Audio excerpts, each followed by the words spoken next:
নেপালৰ পিছত এবাৰ ইণ্ডোনেছিয়া আৰু ইণ্ডোনেছিয়াত প্ৰলয়ংকাৰী ভূমিকম্প ৰাজধানী জাকাৰ্টাৰ দাঁতিকাষৰীয়া অঞ্চলত প্ৰবল জোকাৰণি আৰু ৰিক্টাৰ স্কেলত এই ভূমিকম্পৰ প্ৰাবল্য আছিল 5.6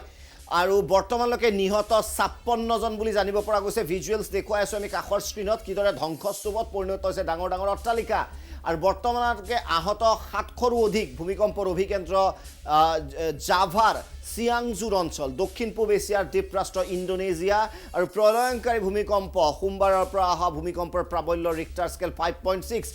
এয়া আমি একদম সাংঘাতিক বুলি নকলেও যথেষ্ট কমো নহয় গতিকে এক প্ৰকাৰ মধ্য প্ৰাবল্যৰ জাভাৰ চিয়াংজুৰ অঞ্চলত উৎপত্তি হোৱা ভূমিকম্পত সোমবাৰে কঁপি উঠিছিল দেশখনৰ ৰাজধানী জাকাৰ্টাসহ দাঁতিকাষৰীয়া অঞ্চল নিজ বাসস্থানেদি পলাই আহিছিল ওলাই আহিছিল লোক আৰু ভীতিগ্ৰস্ত হৈছিল স্বাভাৱিকতে নেপালৰ বৰ ভূমিকম্পৰ কথা আমি পাহৰিব নোৱাৰোঁ কেইবছৰমান পূৰ্বে প্ৰবল জোকাৰণিত ইতিমধ্যে মৃত্যু ঘটিছে 46 জনকৈ লোকৰ ভয়ংকৰ প্ৰাকৃতিক দুৰ্যোগটোত আহত হৈছে 700ৰো অধিক লোকৰ আৰু প্ৰাপ্ত তথ্য অনুসৰি ভূমিকম্পৰ ফলত এখন চিকিৎসালয়ত মৃত্যু ঘটিছে 20 জন লোকৰ ইতিমধ্যে পোহৰলৈ আহিছে ইণ্ডোনেছিয়াৰ ভয়ংকৰ ভূমিকম্পৰ ধ্বংসলীলাৰ বহু ভিজুৱেল আমি দেখুৱাই আছো ভিজুৱেলে আপোনাক বিচলিত কৰিব পাৰে কিন্তু এয়াই সত্য যে প্ৰকৃতিৰ ৰুখত বুলি ক'ব লাগিব ভূমিকম্পৰ ফলত কিদৰে আচলতে এক প্ৰকাৰৰ দেখিছে আপোনালোকে ধ্বংসস্তূপত জাকাৰ্টাৰ দৃশ্য ৰাজধানী জাকাৰ্টা অন্যতম এক যি কোৱা হয় যে বিশাল চহৰ আৰু তাতেই ধ্বংসস্তূপত পৰিণত হৈছে বিভিন্ন আৱাসগৃহ এই লোকসকল আহিছে এওঁলোক ভয় খাইছে এওঁলোক আচলতে সন্ত্ৰাসিত হৈছে যে প্ৰকৃতিৰ এই ভয়ংকৰ ৰূপে আপোনালোকে প্ৰত্যক্ষ কৰিছে ভূমিকম্পৰ সময়ৰ দৃশ্য এয়া দেখিছে ধ্বংসস্তূপত পৰিণত হৈছে আৰু জাকাৰ্টা চহৰৰ ৰাজপথত এতিয়া শুনিবলৈ পোৱা গৈছে এম্বুলেন্সৰ চাইৰেনৰ শব্দ ইণ্ডোনেছিয়া প্ৰশাসনে সুউচ্চ অট্টালিকাত বাস কৰা লোকসকলক আৱাসগৃহ প্ৰৱেশ নকৰিবলৈ নিৰ্দেশনা দিছে কাৰণ এনে ভূমিকম্পৰ পিছত ফলো আপ বহুত হয় এইখিনিতে উল্লেখ্য যে ভাৰত প্ৰশান্ত মহাসাগৰত ৰাষ্ট্ৰ ইণ্ডোনেছিয়াত প্ৰায় সংঘটিত হৈ আহিছে ভূমিকম্প কিয়নো প্ৰায় 1700 সৰুবৰ দ্বীপৰ সমষ্টি ইণ্ডোনেছিয়া অঞ্চল প্ৰশান্ত মহাসাগৰৰ ভয়াৱহ